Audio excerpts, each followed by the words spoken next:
जय गुरुदेव ने दर्शक कृष्ण मित्रों, आप सभी का स्वागत है आज के मेरे इस नए वीडियो में। आज तो हूँ चढ़ी गई छू रोडे।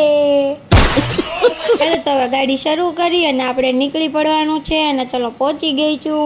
આવી ગઈ છું કરિયાણાની દુકાને બધી વસ્તુ લેવા। આજે આપણે છે ને જે રેસીપી બનાવવાની છે ને એમાં જે વસ્તુઓ ઘટતી હતી ને એ આપણે લેવા પહોંચી ગયા હતા અને પછી ઘરે આવી ગયા એટલે જો આપણે બધું સબ્જીનું કટિંગ કરીએ છીએ અને મમ્મી છે ને મને હારોહાર થોડીક હેલ્પ કરાવે છે।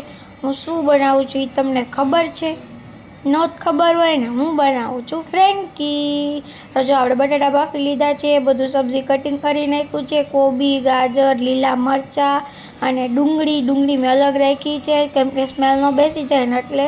અને પછી જો આપણે મેંદાનો અને ઘઉંનો મિક્સ કરી અને લોટ બાંધી લીધો છે મસ્ત। ચલો પહેલાં છે ને ફ્રેન્કીનો મસાલો વઘારી લઈએ। તો મેં જીરું, પછી આદું, મરચાં અને લસણ ને એવું બધું નાખી દીધું, વઘાર કરી નાખ્યો। પછી ડુંગળી સાતળી લીધી અને ડુંગળી મસ્ત મચાની સતળાઈ જાય એના માટે મીઠું નાખી દીધું અને પછી છે ને ડુંગળીને પાછી સાતળવા માંડી અને પછી એમાં નાખી દીધી લીલી મરચીની પેસ્ટ, પછી હળદર અને હિંગ મારે ભૂલાઈ ગઈ હતી તો અત્યારે નાખી દીધી અને બધું પાછું બધું મિક્સ કરી નાખ્યું। પછી બટેટા બાફ્યા હતા એનો ચૂંદો કરી અને એ એડ કરી દીધા અને પછી આપણે નાખી દીધો ફ્રેન્કીનો મસાલો અને પછી પેરી પેરી મસાલો નાખ્યો તો જો તમને એનો ટેસ્ટ ગમતો હોય તો તમે નાખજો।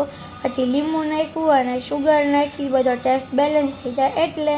અને પછી આપણે પાછું બધું કરી દેવાનું હતું મિક્સ। તો ચલો આપણો મસાલો થઈ ગયો છે રેડી। અને પછી જો અમે લોટ હતો ને એની બધી રોટલી પણ વણી નાખી છે અને પછી છે ને એને થોડીક શેકવાની હતી એટલે છે ને ફોલ્ડ કરતાં ફાવે ને। જો આપણી બધી તૈયારી થઈ ગઈ ફ્રેન્કી માટેની। અને તો જો પહેલાં છે ને આપણે ટમેટો સોસ, પછી શેઝવાન ચટણી એવું બધું છે ને પહેલાં રોટલી ઉપર લગાવી દીધું, પછી એની ઉપર બટાટાનો મસાલો અને પછી બધા આ જે વેજીસ છે એ એડ કરી દીધા ને એની ઉપર નાખી દીધો ફ્રેન્કીનો મસાલો, પેરી પેરી મસાલો અને પછી બહુ બધું ચીઝ નાખી દેવાનું અને પછી આખો રોલ છે એને વ્રેપ કરી લેવાનો। તો વ્રેપ થઈ ગયો છે અને પછી આપણે એને ઓઇલ કાં તો બટરમાં મસ્ત મજાની શેકી લેવાની છે। તો આપણી ફ્રેન્કી બની ગઈ છે રેડી। અને પછી આપણે જો પહેલાં છે ને પપ્પાને જમવા બેસાડી દીધા અને પપ્પાને તો બહુ ભાવી, પછી તો હું જમવા બેસી ગઈ। આપણો તો છેલ્લે વારો આવ્યો હતો। તો ચલો લાઇક, શેર એન્ડ સબસ્ક્રાઈબ। તમને ફ્રેન્કી ભાવે કે નહીં કમેન્ટ ડાઉન।